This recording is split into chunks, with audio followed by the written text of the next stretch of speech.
तो आज की ज्ञान में अब हम शुरू करते हैं। तो चिदाकाश गीता में श्लोक 145 बिंदु संख्या 145 में बड़े बाबा बताते हैं कि जिसके चित्त पर चिंता का बोझ हो, उसका ध्यान बोझ पर ही रहता है। देखो ये सब चीजें हमारे बाबा बताते थे। जो शिवानंद बाबा है, उन्होंने बहुत बार बताया। और कहाँ से बताया? बड़े बाबा ने बताया। तो वही बड़े बाबा जो बता रहे हैं, वो मैं आपको आज स्पष्ट कर रहा हूँ कि जिसके चित्त पर चिंता का बोझ हो, हम चिंता में रहते ना, तो वो चिंता का बोझ होने से क्या है, ध्यान किस पे रहता है? उस बोझ पर। वह राजा की भूमिका करने वाला कलाकार का ध्यान जैसे मुकुट की ओर रहता है, उसके जैसा है। ज्ञानियों का ध्यान सिर्फ बुद्धि पर केंद्रित होता है। स्पष्टीकरण में बाबा कहते हैं कि ज्ञानियों का ध्यान शाश्वत तरीके से बुद्धि पर ही होता है। मनुष्य चिंता में होता है, तब उसका ध्यान हरदम चिंता में होता है। नाटक में राजा की भूमिका करने वाले का ध्यान उसके पहने हुए मुकुट की ओर ही रहता है। ठीक है ना?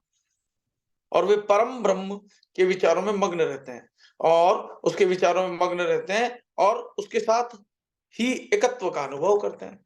तो आपका ध्यान कहाँ होना चाहिए? इससे स्पष्ट हो रहा है कि ध्यान आपका जो है, चिंता के बोझ पे नहीं, उस परम आनंद पर होना चाहिए। मुकुट से तात्पर्य यही है, आपके इस स्थान यानी भूमध्य पे टिका रहे। आंखें जब खुली हो तब भी यहाँ ध्यान टिका रहेगा, तो आपको खुली आंखों से भी नाद सुनाई देने लगेगा। ठीक है? श्लोक 146 में बड़े बाबा बताते हैं कि मन बुद्धि से हल्की कक्षा का है। मन किससे हल्का है? बुद्धि से, है ना?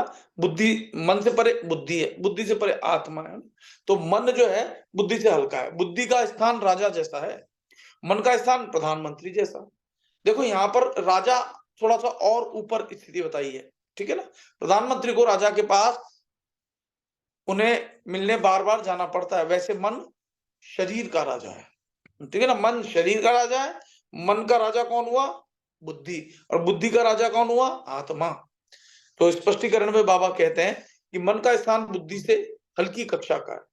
बुद्धि को राजा के समान माने तो मन का स्थान प्रधानमंत्री का है। मंत्रियों में जो श्रेष्ठ मंत्री है वो प्रधानमंत्री। ठीक है ना? और प्रधानमंत्रियों से भी ऊपर जो बताया वो राजा। तो बुद्धि का कार्य मन को मार्गदर्शन देने का है, जिससे मन ब्रह्म के साथ एक रूप हो सके। बुद्धि के कार्य स्वरूप की वजह से बुद्धि की तुलना राजा के साथ की गई है। राजा का काम आदेश देने का है, और प्रधानमंत्री का काम उसका आदर करना है। उसी तरह बुद्धि के आदेशों का गर्भित तौर पर मन से पालन होना चाहिए। जिस तरह प्रधानमंत्री को राजकाज के लिए राजा का परामर्श लेने के लिए महल में बार बार जाना पड़ता है, उसी तरह मन को भी बुद्धि के अधीन रहना चाहिए, और साथ में मन के आदेशों का पालन करने का फर्ज शरीर का है। तो आपको ये बात समझ में आ गई? गीता में भी जैसे बताया है बाबा ने कि शरीर से पर इंद्रियां हैं, यानी शरीर से ताकतवर, शरीर पर नियंत्रण इंद्रियों का है। इंद्रियों की वजह से शरीर दौड़ता है।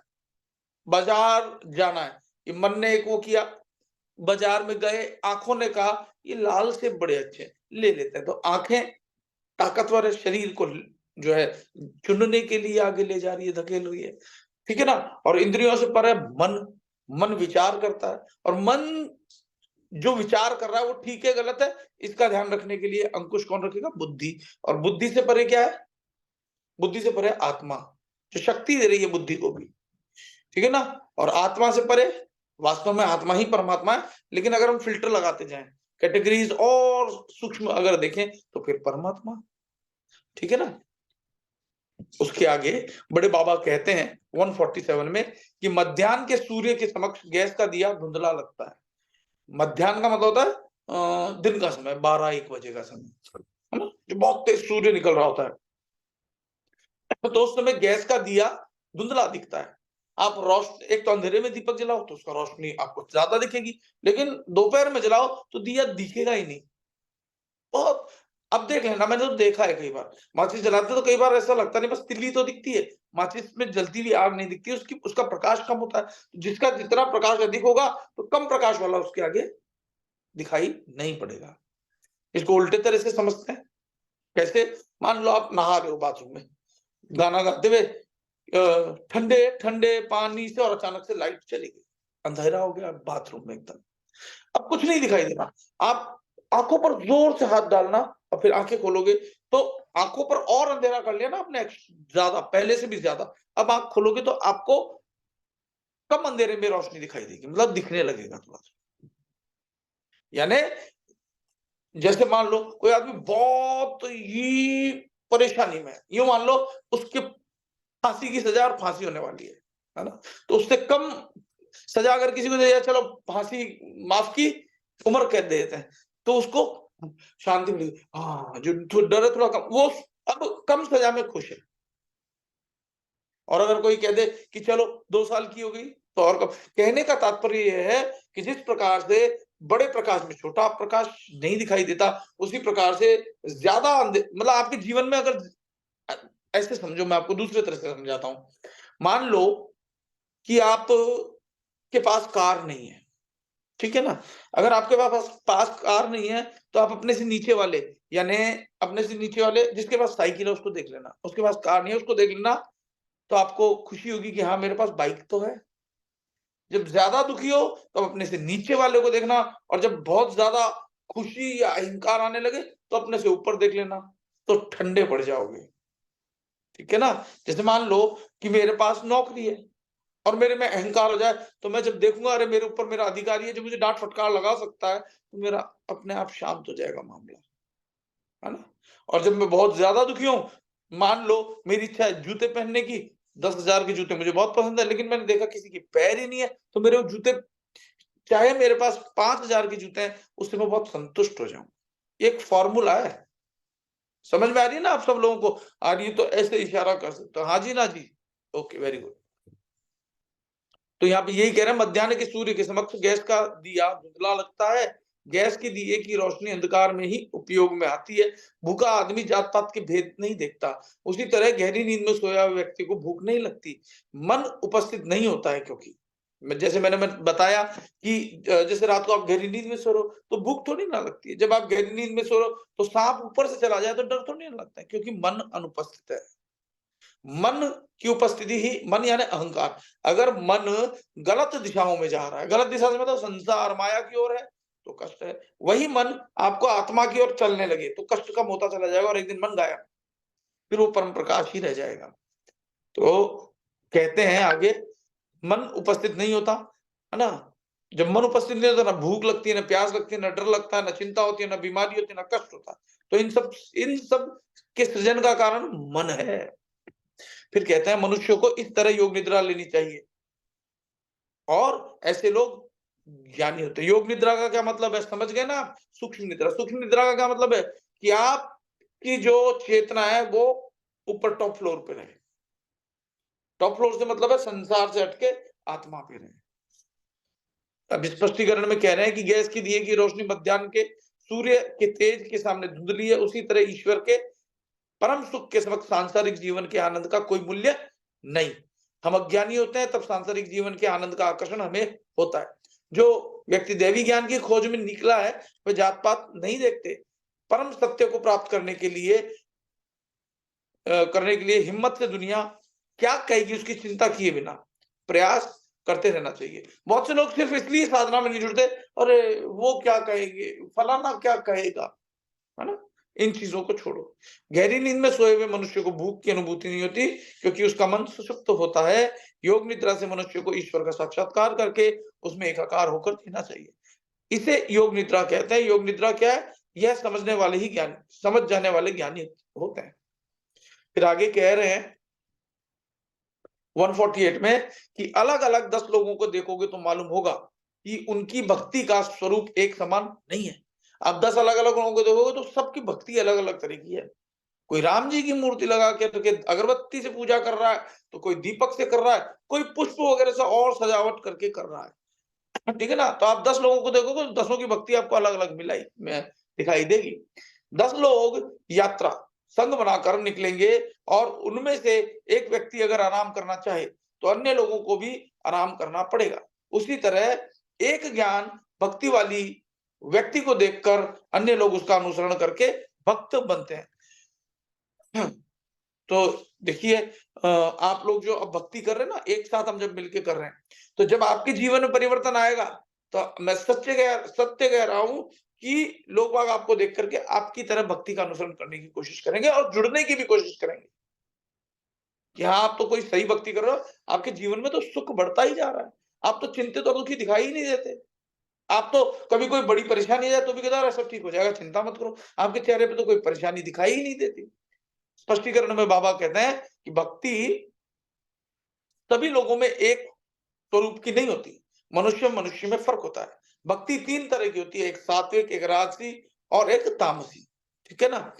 10 यात्रियों के संग में से एक भक्त को देखकर दूसरे लोग उसका अनुसरण करके भक्त बनते हैं। भक्ति का संक्रमण दूसरे संक्रमण की तरह अन्य लोगों को भी होता है। इसलिए आप जब भक्ति करते हो और लोग आपको देखेंगे, तो निश्चित रूप से एक दिन लोग कहेंगे कि आप क्या कर रहे हो? कौन है आपको? कौन ज्ञान दे रहा है? हमें भी जुड़ना है। लेकिन आप रेगुलर साधना करोगे, आपके जीवन में बदलाव होगा तो आप कहोगे। ठीक है ना? आगे बाबा कहते हैं 149 में कि हाथ में रहे पुष्प की खुशबू का अनुभव नहीं हो सकता। हाथ में पुष्प है, दूर है नासिका से। बच्चे फिर कहते हैं दूर रहे पुष्प की मीठी खुशबू आती है। हाथ में रहे पुष्प की खुशबू का अनुभव नहीं हो सकता, दूर रहे पुष्पों की मीठी खुशबू आती है। बच्चे जिनके मन का विकास नहीं हुआ, वे सांसारिक जीवन की चीजों में फ़र्क नहीं समझते। उनका विकास होता है तभी जगत की चीज़ों का फ़र्क उन्हें मालूम होता है। 6 महीने के बच्चे को सांसारिक जीवन का ज्ञान नहीं होता। उच्च कक्षा के योगियों इस तरह के होते हैं। जिस तरह 6 महीने के बच्चे को हीरे और काँच की गोली के बीच का फ़र्क मालूम नहीं पड़ता, उसी तरह सच्चे ज्ञानी को मिट्टी और पैसे के बीच का कोई फ़र्क नहीं लगता। वे इच्छा रहित होते हैं और आत्मा के दर्शन सर्वत्र करते हैं। आत्मा में सबके और सब में आत्मा के दर्शन करते हैं। उनकी दृष्टि अंदरूनी होती है। हम लोगों की दृष्टि जो है ना बाह्य है, बाहरी दृष्टिकोण है हमारा। फिर कहते हैं अंतर्दृष्टि अर्थात सूक्ष्म विवेक मतलब शिव शक्ति। सूक्ष्म विवेक को कहा है शिव शक्ति। शिव शक्ति परब्रह्म का स्वरूप है। परब्रह्म क्या है? वह आत्मा की शक्ति है। यह एक रहस्य है। तो परम ब्रह्म समझ गए ना? ब्रह्म जो ब्रह्म आप में ब्रह्म पैदा करता है, अगर आपको ज्ञान ना हो तो, बुद्धि का संग ना हो तो। और वही अगर जो है बुद्धि का संग कर लेता है, वो परब्रह्म आपको आत्मा की ओर ताकतवर हो जाता है, आत्मा की ओर ले जाने की, क्योंकि वो फिर आत्मा की शक्ति ही है वास्तव में। लेकिन जब संसार की ओर जाने और अधोगमन करता है, कमजोर हो जाता है। स्पष्टीकरण में अ, यह एक रहस्य है। स्पष्टीकरण में बाबा कहते हैं अंतर हो तो आनंद रहता है। मनुष्य कितना भी महान हो, अगर वो नजदीक रहता है तो हम उसकी महानता को दरकिनार करते हैं। फूल जब हाथ में होता है, मतलब कहने का यह है, जो चीज हमारे पास होती है ना, हम उसका महत्व नहीं समझते। और जब नहीं होती है तो हमें अरे वो कितना अच्छा था, हमने ध्यान नहीं दिया, काश कि अगर हम भी उसके साथ जुड़े होते, काश कि अगर हमने भी ये किया होता, काश कि अगर ऐसा होता। जैसे कि मैंने बताया था ना एक कहानी में कि एक व्यक्ति होता है, अपने बच्चे से झगड़ा हो जाता है, बच्चे को निकाल देता है, बच्चा दूर चला जाता है। कई दिनों बाद बच्चा भी परेशान होता है और पिता भी परेशान होता है, लेकिन वो बच्चा भूख प्यास से उसका चेहरा जो है बिगड़ जाता है ना? वो चिट्ठी-विट्ठी तो लिखते हैं, तो बच्चा कहता है, बच्चा सोचता है मैं पिता के जाऊँगा, लेकिन पिता की चिट्ठी पहुँचती है तो कहता है चलो मैं पिताजी आ रहा हूँ, वो भी चिट्ठी लिखता है और वो आता है और ट्रेन 1 घंटे पहले पहुँच जाती है। 1 घंटे पहले पहुँच जाती है तो ठंड बहुत होती है, वो कहता है पिताजी आएँगे तो मैं जाऊँगा। और वो जाकर के एक डाक बंगलो में रहता है, कहता है मुझे एक कमरा चाहिए, मैं ठंड से मर जाऊँगा। वो कहते हैं कि एक ही कमरा है, चलो तुम रह जाओ। बाय चांस उसके पिताजी जब आते हैं, तो मान लो समय 3 बजे का था ट्रेन का आने का, ट्रेन 2 बजे ही आ जाती है 1 घंटा पहले। अब पिताजी सोचते हैं पता नहीं वो कैसे ढूँढ रहा होगा, क्या कर रहा होगा, चलो मैं यहीं रुक जाता हूँ। वो जाता है उसी डाक बंगलो में, कहता है मुझे एक कमरा चाहिए, वो कहते हैं कमरा नहीं है। वो ऐसे पैसे की गड्डियाँ पटकता है, कहता है कि कमरा चाहिए। अब वो बेचारा गरीब बच्चा होता है, उसको निकाल दिया जाता है और जब निकालते हैं, तो उस व्यक्ति से कहता है कि भाई साहब मुझे है ना कि अंकल भाई साहब मुझे ठंड बहुत लग रही है, यहीं रख लो ना। वो कहता है कि निकल जाए यहाँ से और गेट बंद कर लेता है। वो बच्चा रात भर में मर जाता है, सुबह उठता है तो देखता है बहुत शोर होता है, तो देखता है बाहर जाकर के कि वो बच्चा मरा पड़ा होता है। तो उसके पिताजी मतलब पिताजी को अभी पता नहीं है। फिर क्या करते हैं, बच्चा मरा पड़ा होता है तो लोग कहते हैं कि ये कौन है, क्या है, देखो, तलाशी लेते हैं तो चिट्ठी निकलती है और वो चिट्ठी उसके पिता की होती है। उसका पिता जब चिट्ठी देखता है कहता है, अरे ये तो मैंने ही लिखी थी। तो जैसे ही उसे पता चलता है, वो उसे नहलाता है, धुलाता है, घर ले जाता है, लेकिन बच्चा तो जा चुका था। ठीक इसी प्रकार से हम अज्ञानता में ये मेरा है, जब हम सभी को प्यार करेंगे तो अपना खुद का बच्चा भी होगा तो उसका हम रक्षा कर सकेंगे। तो जिसमें मेरे और तेरे का भेद होता है, उसके जीवन में इस तरह की कष्ट हो सकते हैं। ठीक है ना? तो यही चीज़ है कि अगर वो न जब तक कोई चीज़ हमारे पास रहती है, हम उसका महत्व नहीं समझते और जब दूर होती है, तब हम उसका महत्व समझते हैं। हम दूर रहकर मनुष्य की महानता का अनुभव कर सकते हैं। सच्चे ज्ञानी बच्चे जैसे हैं, सच्चे ज्ञानी बच्चे जैसे हैं, उन्हें कोई अनुभूति नहीं होती।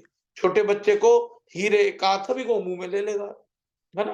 उसके लिए कोई भेद नहीं है। ठीक इसी प्रकार से जो संत होते हैं, उनके लिए ऊँच-नीच, जात-पात आदि में कोई भेद नहीं होता, उनके लिए सब समान होते हैं। जो स्थूल आँखों से नहीं दिखाई देता, उनको दिखाई देता है सूक्ष्म आँखों से। म्यूट कर लो अपने आप से। पार्सल के लिए टाइम लगेगा क्या?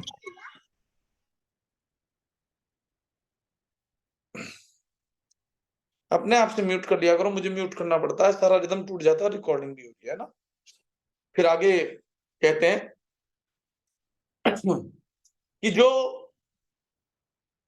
एक आत्मा को सब में देखता है और सब में उस एक आत्मा को देखता है। सबको उस एक आत्मा में देखता है, उसके लिए परमात्मा दृष्टि नहीं है, गीता में भी हजारों बार मैं आपको बता चुका हूँ। फिर कहते हैं कि सूक्ष्म विवेक बुद्धि की वजह से उसकी दृष्टि आंतरिक होती है, जो स्थूल आंखों से नहीं दिखाई देती। शिव शक्ति मतलब है परब्रह्म की पराशक्ति। आत्मा के साक्षात्कार से शिव शक्ति का दर्शन संभव है। आत्मा के साक्षात्कार से संभव है। परब्रह्म मतलब मानवी का शाश्वत आत्मा, और आत्मा एक वास्तविकता है, रियलिटी। बाकी हम जो कुछ देख रहे हैं वो इमेजिनेशन है, लेकिन अभी बिल्कुल सत्य प्रतीत हो रहा है। आत्मा जगत की दूसरी चीजें अवास्तविक और आभासी हैं, मतलब है नहीं पर लगती कि हाँ है। ठीक है, तो आज के लिए इतना ही। सुबह 1:50 से हम फिर शुरू करेंगे। चलिए, सभी लोग अब सीधे बैठ जाएंगे, कमर सीधी, गर्दन सीधी, आंखें बंद। और अब मैं रिकॉर्डिंग भी स्टॉप कर रहा हूँ, और यूट्यूब पर जब मैं डालूंगा, जो भी इसको श्रोता सुनेंगे इस ज्ञान को, तो वो लोग भी रेगुलर साधना में सबमिट अपने आप को कर सकते हैं, समर्पित हो सकते हैं। और उसकी सारी जो प्रक्रिया है वो मैं डिस्क्रिप्शन बॉक्स में डालता हूँ, आप वो पढ़ के जुड़ सकते हैं। उसमें नंबर भी दिए हैं मैंने। तो धन्यवाद आप सबका। जय नित्यानंद। मैं रिकॉर्डिंग स्टॉप कर रहा हूँ।